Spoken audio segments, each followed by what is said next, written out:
Once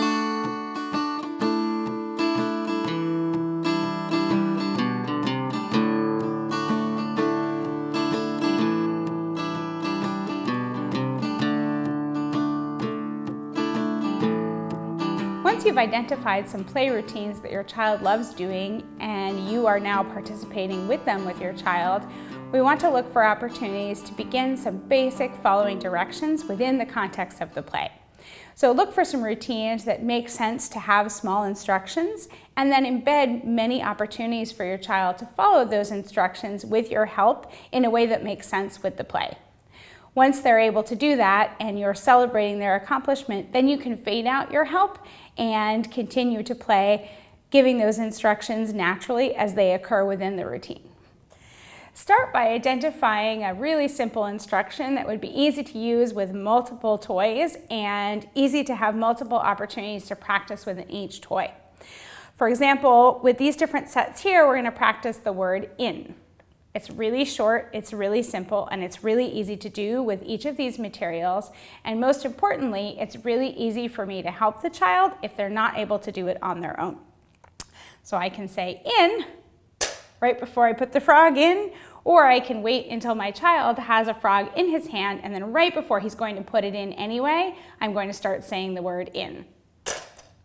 Then I'm going to celebrate that the frog went in and grab another one to go in. As we do this multiple times, my child is going to learn that the word in means that going in. But we want to make sure that we're not teaching that in means the frogs go in. So we want to pick some other things that we can practice in with as well, like this puzzle, where we can put the pieces in and say in right before we put them in. And with this type of material, it's really easy for me to give a larger prompt if my child needs it by putting my hand on top of his to put it in. Or if I just need a really small one like this to get it started, I can do that right beforehand. I can also do that for the child who likes dropping blocks into a bucket, where we can say in. And now I can start to create some anticipation where they're excited to look at me and hear me say in before each one goes in.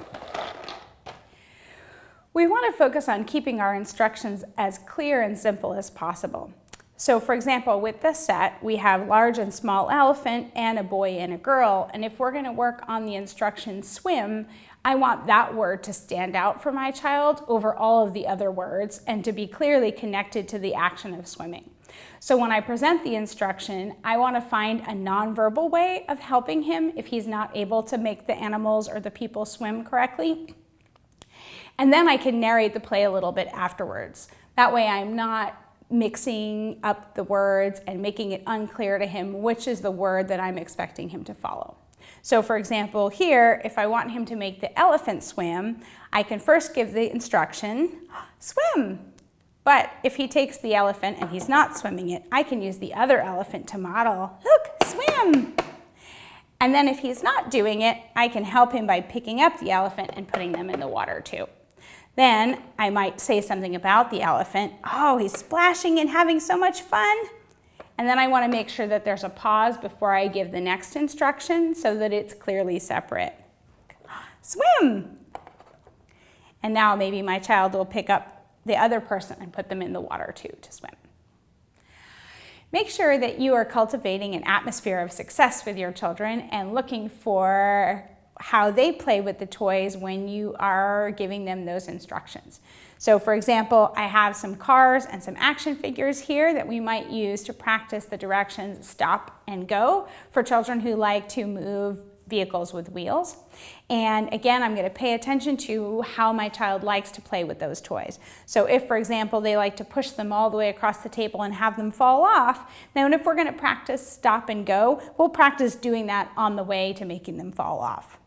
Then I'm going to look for, again, how much help do they need to be successful in meeting that goal, but not too much. So if your child follows a model, then you can have a second car to practice stopping and going like this. Go, stop, go, stop. But if they don't stop when your car stops, then you can use a single one and just put your hand on it briefly, and the second they stop, let go again. Go, stop, go, stop, go, and then get just as excited as they do when the car falls off the table. With these bikes, the same thing. You could let them choose which one or give them both to play with. Again, if they follow a model, you can use one and stop, go, stop.